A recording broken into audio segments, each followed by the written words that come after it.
ಎಲ್ಲರಿಗೂ ನಮಸ್ಕಾರ. ನಾನು ನಿಮ್ಮ ಪ್ರೀತಿಯ ಉಮೇಶ್ ದಿನೇಶ್ 8648. ಎಲ್ಲರೂ ಹೇಗಿದ್ದೀರಾ?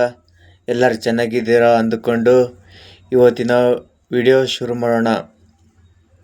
ಇವತ್ತಿನ ವಿಡಿಯೋ ಸಿಕ್ಕಾಪಟ್ಟೆ ಮಾಹಿತಿ ಇದೆ. ಏನು ಮಾಹಿತಿ ಇರ್ಬೋದು ಅಂತ ಹೇಳಿದರೆ, ಗೃಹಲಕ್ಷ್ಮಿ ಸಂಘದ ಬಗ್ಗೆ ಮತ್ತು ಗೃಹಲಕ್ಷ್ಮಿ 23ನೇ ಕಂತಿನ ಹಣದ ಬಗ್ಗೆ ಆಗಿರುತ್ತದೆ. ದಯವಿಟ್ಟು ವಿಡಿಯೋ ಎಲ್ಲಿಯೂ ಸ್ಕಿಪ್ ಮಾಡದೆ, ಅಂದರೆ 2x ಸ್ಪೀಡಲ್ಲಿ ಓಡಿಸಿಕೊಂಡು ನೋಡಿದರೆ ಅರ್ಧಬರ್ಧ ಮಾಹಿತಿ ಗೊತ್ತಾಗುತ್ತೆ. ದಯವಿಟ್ಟು ವಿಡಿಯೋ ನೋಡಿ. ಅದಕ್ಕಿಂತ ಮುಂಚೆ ಇನ್ನೂ ನನ್ನ ಚಾನಲ್ಗೆ ಸಬ್ಸ್ಕ್ರೈಬ್ ಆಗದೆ ನೋಡ್ತಿರೋರು ದಯವಿಟ್ಟು ಸಬ್ಸ್ಕ್ರೈಬ್ ಆಗಿ, ಬೆಲ್ ಐಕನ್ ಒತ್ತಿ ಆಲ್ ಅಂತ ಸೆಲೆಕ್ಟ್ ಮಾಡಿ. ಮತ್ತು ಈಗೆಲ್ಲ ಯಾರೆಲ್ಲ ಸಬ್ಸ್ಕ್ರೈಬ್ ಮಾಡಿದ್ದೀರೋ ಅವರಿಗೆ ಎಲ್ಲರಿಗೂ ಥ್ಯಾಂಕ್ ಯು ಸೋ ಮಚ್ ಅಂತ ಹೇಳ್ತಾ ವಿಡಿಯೋ ಸ್ಟಾರ್ಟ್ ಮಾಡೋಣ. ಮೊದಲು ಗೃಹಲಕ್ಷ್ಮಿ ಸಂಘದ ಬಗ್ಗೆ ಮಾತಾಡೋಣ. ನಂತರ 23ನೇ ಕಂತಿನ ಗೃಹಲಕ್ಷ್ಮಿ ಹಣದ ಬಗ್ಗೆ ಹೇಳುತ್ತೇನೆ. 23ನೇ ಕಂತಿನ ಹಣ ಸದ್ಯಕ್ಕೆ ಈಗ ಬರೋದಿಲ್ಲ. ವಿಡಿಯೋ ಕೊನೆಯಲ್ಲಿ ತಿಳಿಸುತ್ತೇನೆ. ಇವತ್ತು ನವೆಂಬರ್ 8 ಅಲ್ವಾ? ಇದೇ ತಿಂಗಳು, ಅಂದರೆ ನವೆಂಬರ್ 19ಕ್ಕೆ ನಮ್ಮ ರಾಜ್ಯದ ಮುಖ್ಯಮಂತ್ರಿಗಳಾದ ಸಿದ್ದರಾಮಯ್ಯನವರು ಮಹಿಳಾ ಮತ್ತು ಮಕ್ಕಳ ಕಲ್ಯಾಣ ಇಲಾಖೆಯಿಂದ ಜಾರಿಗೆ ತರುತ್ತಾರೆ. ಗೃಹಲಕ್ಷ್ಮಿ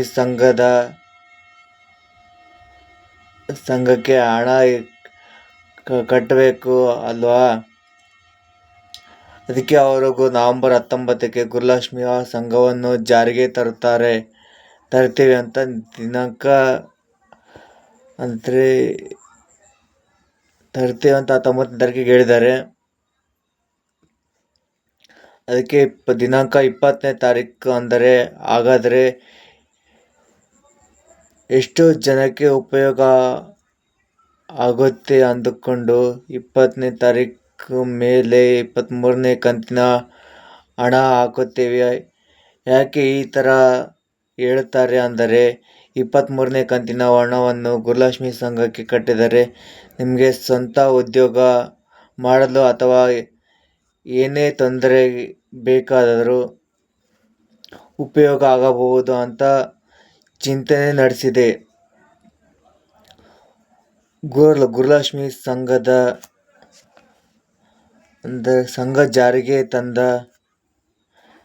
2ರಿಂದ 4 ದಿನದ ಒಳಗಾಗಿ ಆಗುತ್ತೇವೆ. ಹಾಗಾದರೆ ಗೃಹಲಕ್ಷ್ಮಿ ಜಾರಿಗೆ ಬಂದ ತಕ್ಷಣ 23ನೇ ಕಂತಿನ ಹಣವನ್ನು ಗೃಹಲಕ್ಷ್ಮಿ ಸಂಘಕ್ಕೆ ಕಟ್ಟಬೇಕಾ ಅಂತ ಕೇಳಿದರೆ, ಪ್ರತಿಯೊಬ್ಬರು ಕಟ್ಟುವ ಅವಶ್ಯಕತೆ ಇಲ್ಲ. ನಿಮ್ಮ ಅನುಕೂಲ. ಯಾರಿಗೆ ಸ್ವಂತ ಉದ್ಯೋಗ ಮತ್ತು ಏನಕ್ಕಾದರೂ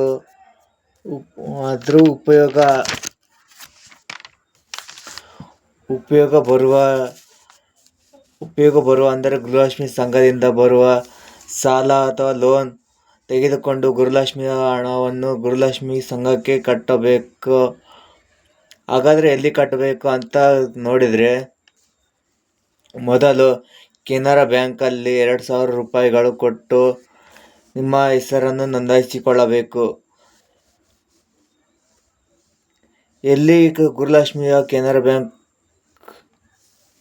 ಅಕೌಂಟ್ ಮಾಡಿಸಬೇಕು ಉಮೇಶ್ ಅಂತ ಕೇಳಿದರೆ, ಯಾರೆಲ್ಲ ಹಾಕ್ಬೋದು ಅಂದರೆ, ಗೃಹಲಕ್ಷ್ಮಿ ಮಹಿಳೆಯರಿಗೆ ಉಪಯೋಗ ಇದೆಯಾ ಅಥವಾ ಅವರು ಮಾತ್ರ ಕೆನರಾ ಬ್ಯಾಂಕ್ನಲ್ಲಿ 2,000 ರೂಪಾಯಿಗಳು ಕೊಟ್ಟು ನಿಮ್ಮ ಹೆಸರುಗಳನ್ನು ನೋಂದಾಯಿಸಿಕೊಳ್ಳಬೇಕು. ಹಾಗಾದರೆ ನಿಮ್ಮ ಹೆಸರನ್ನು ನೋಂದಣಿ ಮಾಡಿಕೊಳ್ಳೋದರಿಂದ ಏನು ಉಪಯೋಗ ಅಂದರೆ, 25,000ದಿಂದ 3 ಲಕ್ಷದವರೆಗೂ ಸಾಲ ದೊರೆಯುತ್ತದೆ. ಅತಿ ಕಡಿಮೆ ಬಡ್ಡಿಯ ದರದಲ್ಲಿ ಕೊಡ್ತೀವಿ ಅಂತ ಸರ್ಕಾರನೇ ತಿಳಿಸ್ತಾ ಇದೆ. ಗೃಹಲಕ್ಷ್ಮಿ ಸಂಘದಿಂದ ಸಾಲ ಅಥವಾ ಲೋನ್ ಪಡೆಯುವುದರಿಂದ ಯಾವುದೇ ರೀತಿಯ ಮೋಸ ಆಗುವುದಿಲ್ಲ. ಏಕೆಂದರೆ ಸರ್ಕಾರನೇ ಗೃಹಲಕ್ಷ್ಮಿ ಸಂಘ ಜಾರಿಗೆ ತಂದಿರುವುದು.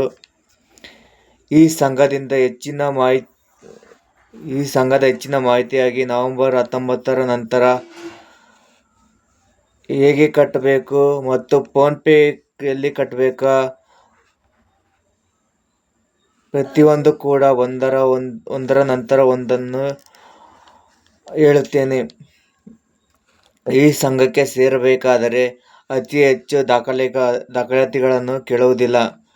ನಿಮ್ಮ ಆಧಾರ್ ಕಾರ್ಡ್, ಭಾವಚಿತ್ರ ಇರುವ ಫೋಟೋಗಳನ್ನು ಕೇಳಬಹುದು. ಈ ಸಂಘಕ್ಕೆ ಅರ್ಜಿ ಹಾಕುವವರು ಗೃಹಲಕ್ಷ್ಮಿಯ ಮಹಿಳೆಯರು ಮಾತ್ರ ಆಗಿರಬೇಕು. ಅಂಥವರಿಗೆ ಮಾತ್ರ ಅವಕಾಶ ಇರುತ್ತದೆ. ಈಗ 1,25,00,000 ಗೃಹಲಕ್ಷ್ಮಿಯ ಮಹಿಳೆಯರು ಇರುವಂಥದ್ದು.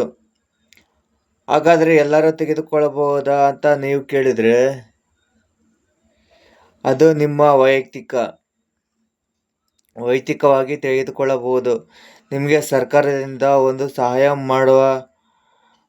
ಮಾಡುತ್ತದೆ. ಇದರ ಮೇಲೆ ನಿಮ್ಮ ಇಷ್ಟ. ನಿಮಗೆ ವಯಸ್ಸಾಗಿದೆ ಅಥವಾ ಮಾತ್ರೆಗಳಿಗೆ ಬೇಕು ಹಾಗೂ ಮನೆಯ ಇತರೆ ಖರ್ಚು ವೆಚ್ಚಗಳಿಗೆ ಬೇಕು ಮತ್ತು ಇತರೆ ಕೆಲಸ ಕಾರ್ಯಗಳಿಗೆ ಬೇಕು ನಮಗೆ ಹಣ, ಅಂಥವರು ಕಟ್ಟಲಿಕ್ಕೆ ಹೋಗಬೇಡಿ. ಗೃಹಲಕ್ಷ್ಮಿಯ 2,000 ರೂಪಾಯಿ ಹೇಗೆ ಬರುತ್ತೋ ಹಾಗೆ ಬರಲಿ ಎನ್ನುವರು ಸುಮ್ಮನೆ ಇರಿ. ಇದರಿಂದ ಯಾರಿಗೆ ಒತ್ತಾಯ ಮಾಡುವುದಿಲ್ಲ. ಎಲ್ಲರೂ ಅಂದರೆ ಈ ಸಂಘದ ಎಲ್ಲರೂ ತೆಗೆದುಕೊಳ್ಳಬೇಕನ್ನೋ ಒತ್ತಾಯನೂ ಇಲ್ಲ. ಎಲ್ಲರೂ ತೆಗೆದುಕೊಳ್ಬೇಕಂದ್ರೆ ನಿಮ್ಮ ಇಷ್ಟ ಅಂತ. ನಿಮಗೆ ಅತಿ ಕಡಿಮೆ ಬಡ್ಡಿ ದರದಲ್ಲಿ ಸಾಲ ದೊರೆಯುತ್ತದೆ. ಯಾರಿಗೆಲ್ಲ ಉಪಯೋಗ ಇದೆ ಅಂಥವರು ತೆಗೆದುಕೊಳ್ಳಿ. ಇದರಲ್ಲಿ ಯಾವುದೇ ರೀತಿಯ ಅನುಮಾನ ಬೇಡ. ಈ ಸಂಘ ಮಾಡೋದರಿಂದ ಉಪಯೋಗ ಇದೆ. ಸಾಲ ಪಡೆದ ತಕ್ಷಣ ತಿಂಗಳಿಗೊಮ್ಮೆ ಕಟ್ಟಬೇಕು. ನಿಮಗೆ ಹೇಗೆ ಅನುಕೂಲ ಆಗುತ್ತೆ ಹಾಗೆಯೇ ಮಾಡಿ. ಗೃಹಲಕ್ಷ್ಮಿ 23ನೇ ಕಂತಿನ ಹಣವನ್ನು ನವೆಂಬರ್ 24ಕ್ಕೆ ನಿಮ್ಮ ಖಾತೆಗೆ ಜಮಾ ಮಾಡ್ತೇವೆ ಅಂತ ತಿಳಿಸ್ತಾ ಇದ್ದಾರೆ. ಈ ವಿಡಿಯೋ ನೋಡಿದವರು ಲೈಕ್ ಮಾಡಿ ಮತ್ತು ಸಬ್ಸ್ಕ್ರೈಬ್ ಮಾಡಿ. ಹೇಳ್ತಾ ಇದ್ದೀನಿ ಅಂದರೆ ನಿಮ್ಮ ಗೃಹಲಕ್ಷ್ಮಿ ಹೆಚ್ಚಿನ ಮಾಹಿತಿಗಾಗಿ ನಿಮ್ಮ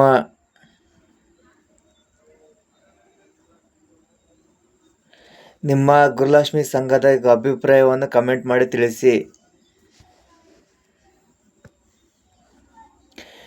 ನೀವು ಲೈಕ್ ಮಾಡೋದ್ರಿಂದ ಒಂದು ಪ್ರೋತ್ಸಾಹ ನೀಡಿದಂತಾಗುತ್ತದೆ. ಈ ವಿಡಿಯೋ ನೋಡಿದ್ದಕ್ಕಾಗಿ ಧನ್ಯವಾದಗಳು ಹೇಳ್ತಾ ಈ ವಿಡಿಯೋ ಮುಗಿಸ್ತಾ ಇದ್ದೀನಿ. ಯಾಕೆ ಪದೇ ಹೇಳ್ತೀನಿ ಅಂದರೆ ಈ ವಿಡಿಯೋಗೆ ಅಂದರೆ ನಿಮ್ಮ ಗೃಹಲಕ್ಷ್ಮಿಯ ಹೆಚ್ಚಿನ ಮಾಹಿತಿಗೆ ತಿಳಿಸಿಕೊಡ್ತೀನಿ. ಅದಕ್ಕೆ ಸಬ್ಸ್ಕ್ರೈಬ್ ಮಾಡಿ ಅಂತ ಹೇಳ್ತಿರೋದು. ದಯವಿಟ್ಟು ಸಬ್ಸ್ಕ್ರೈಬ್ ಮಾಡಿ ಮತ್ತು ವಿಡಿಯೋ ನೋಡಿ ಲೈಕ್ ಮಾಡಿ, ಕಮೆಂಟ್ ಮಾಡಿ ತಿಳಿಸಿ ನಿಮ್ಮ ಅಭಿಪ್ರಾಯವನ್ನು.